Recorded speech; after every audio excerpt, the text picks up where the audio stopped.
భగవాన్ శ్రీ సత్యసాయి బాబా వారి దివ్య పాద పద్మములకు శతకోటి వందనములు సమర్పించుకుంటూ భక్తులందరికీ సాయిరాం.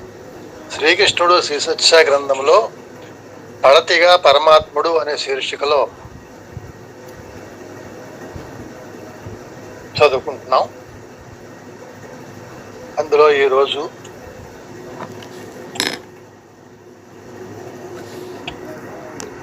1970 సంవత్సరం నవంబర్ 22వ తేదీ నాడు, ఆ తెల్లవారితే 23వ తేదీ స్వామి బర్త్డే ఫంక్షన్ జరుగుతాయన్నమాట. ఆ ముందు రోజు నాడు, బాబా పుట్టినరోజుకు ముందు రోజు నాడు ప్రశాంతనిలయంలో ఒక సమావేశంలో స్వామి కారుణ్యానంద భావావేశంతో జలజల ఆనంద అశ్రువులు రాలుస్తూ ఇచ్చినటువంటి ప్రసంగంలోని భాగం ఇది. ఈ మధ్యనే జరిగిన ఒక అద్భుత సంఘటన చెప్తాను. శ్రీకాకుళం నుంచి వస్తుండగా స్టేషన్లో ఒక అనాథ స్త్రీ కనబడింది. ఆమె నిండు చూలాలు, దిక్కులేని పరిస్థితిలో ఉన్న ఆమెను రాజమండ్రి తీసుకుని వచ్చి మా జీవకారుణ్య సంఘం ధర్మాసుపత్రిలో చేర్పించాను. ఆమె ఔషధాలతోనూ ఆహారంతోనూ కొంత తేరుకున్నది. 4-5 రోజులలో ప్రసవం అవుతుందని లేడీ డాక్టర్ చెప్పింది. ఆమెను కాపాడిన సాయి భగవానునికి నమస్కరించుకొని తృప్తిగా ఇంటికి వెళ్ళిపోయాను. మరునాడు ఉదయం ఆమె ప్రసవించిందని వెంటనే రమ్మని నాకు టెలిఫోన్ రాగానే కంగారుగా వెళ్ళాను. ఆమె బిడ్డ సురక్షితంగా ఉన్నారు. జరిగిన విచిత్రం ఏమిటంటే, ఆమె ప్రసవించిన సమయంలో హాస్పిటల్లో నర్సు లేదు. మరి పురుడు ఎవరు పోశారమ్మా అని అడిగాను. ప్రసవ వేదన ప్రారంభమయ్యే సమయానికి నీరసంతో భయంతో మూలగటానికి శక్తి కూడా లేని అసహాయ స్థితిలో ఉండగా ఒక నర్సు వచ్చి ఎంతో ఆదరణతో 2 గంటలు అక్కడ ఉండి పురుడు పోసి ఆమెకు బిడ్డకు పరిచర్యలన్నీ సక్రమంగా చేసి ధైర్యం చెప్పి వెళ్ళిందట.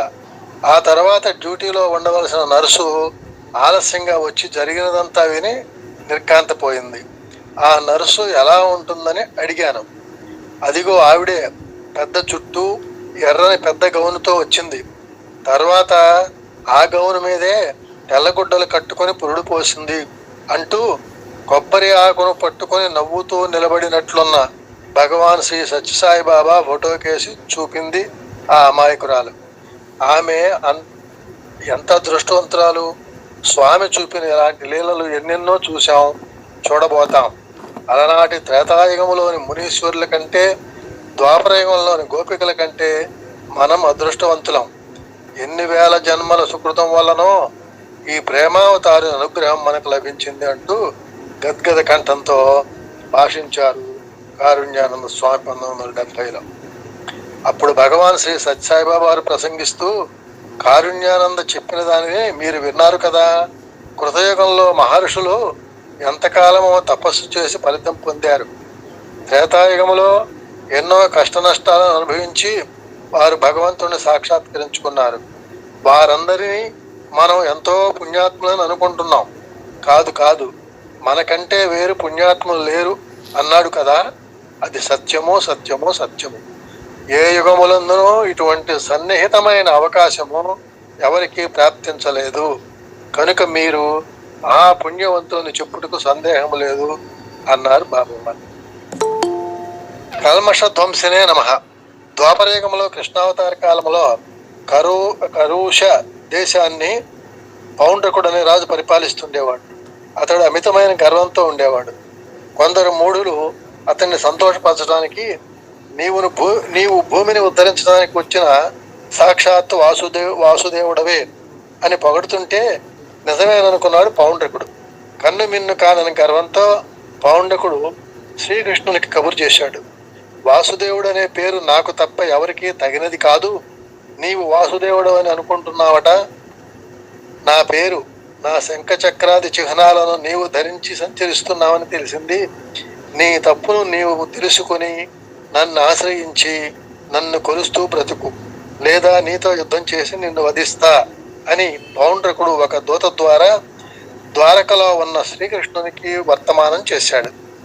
ద్వారకలో కృష్ణుడు కొలువుదీరి ఉన్నప్పుడు ఈ దూత ఎటువంటి సంకోచము లేకుండగా తన రాజు చెప్పిన మాట చెప్పాడు.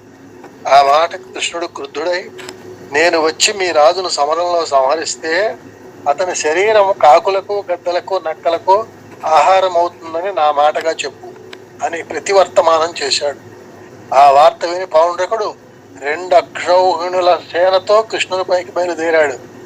అతని మిత్రుడు కాశికాధిపతి 3 అక్షౌహిణుల సేనతో సహాయం వచ్చాడు.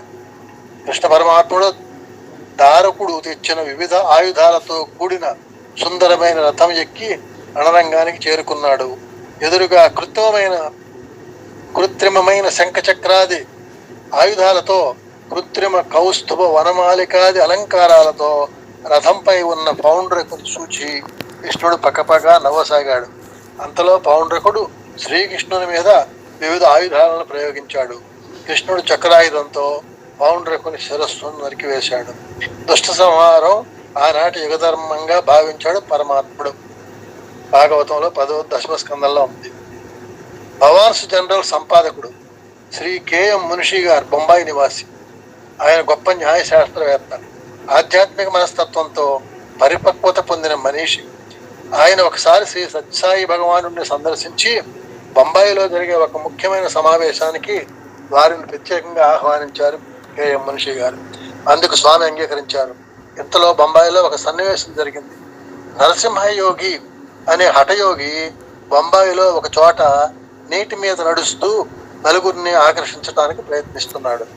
జనం అక్కడ చేరి ఆ ప్రదర్శనను చూస్తున్నారు. ప్రతిరోజు ఆ హఠయోగి నీటిపై నడిచే ఆ ప్రదర్శన చేయడం, జనం తండోపతండాలుగా అక్కడ చేరి ఆశ్చర్యంగా చూడడం జరుగుతున్నది. క్రమంగా ఆ హఠయోగికి తనను మించిన వారు లేరనే గర్వం కలిగింది. అతడు ఒక ప్రకటన చేశాడు. శ్రీ సత్యసాయి బాబా బొంబాయి రాబోతున్నారు కదా, ఆయన నిజంగా శక్తిమంతుడైనట్లయితే ఇక్కడకు వచ్చి నాలాగా నీటి మీద నడవమనండి చూద్దాం అని సవాల్ చేశాడు. పృథ్వీ పత్రికా సంపాదకుడు ఈ హఠయోగి ప్రకటనను తన పత్రికలో Hatha Yogi challenges Sathya Sai Baba to walk on the water అని ప్రచురించిన కారణంగా పెద్ద సంచలనం కలిగింది. స్వామిని బొంబాయికి ఆహ్వానించిన మున్షి గారు ఈ ప్రకటన చూసి కలవరపడ్డారు. ఏమి చేయాలో తోచలేదు. ఈ విషయం స్వామికి తెలియజేయడానికి ఎవరికీ ధైర్యం చాలలేదు. అనుకున్న రోజున స్వామి బెంగళూరు నుంచి బొంబాయికి విమానంలో బయలుదేరారు. స్వామి ఎక్కిన విమానం బొంబాయి విమానాశ్రయంలో ఆగింది. స్వామిని ఆహ్వానించడానికి పుర ప్రముఖులు విమానాశ్రయానికి చేరుకున్నారు. స్వామి విమానం మెట్లు మీదుగా దిగుతూ నేల మీద కాలు పెట్టారు. సరిగ్గా అదే సమయంలో నీటిపై నడుస్తున్న హఠయోగి ఒక్కసారిగా నీళ్ళల్లో పడి మునిగిపోయాడు. తనను రక్షించమని ఆ హఠయోగి కేకలు పెట్టసాగాడు. అక్కడ గుమిగూడి ఉన్న జనంలో కొందరు సాహసించి ఎలాగైతేనేమి ఆ హఠయోగిని కాపాడారు. ఆ తర్వాత కొందరు సన్నిహితులు మెల్లగా భగవాన్ బాబాతో హఠయోగి విషయం ప్రస్తావించారు. అప్పుడు భగవాన్ బాబా ప్రశాంతంగా, అవును, అతడు హఠయోగంలో ఆరితేరిన వాడే, కానీ ఆ యోగాన్ని అతడు ధనార్జనకు, అహంకార ప్రదర్శనకు ఉపయోగించడం తప్పు, అందుకే అలా చేశాను అన్నారు స్వామి. సాయిరామ్.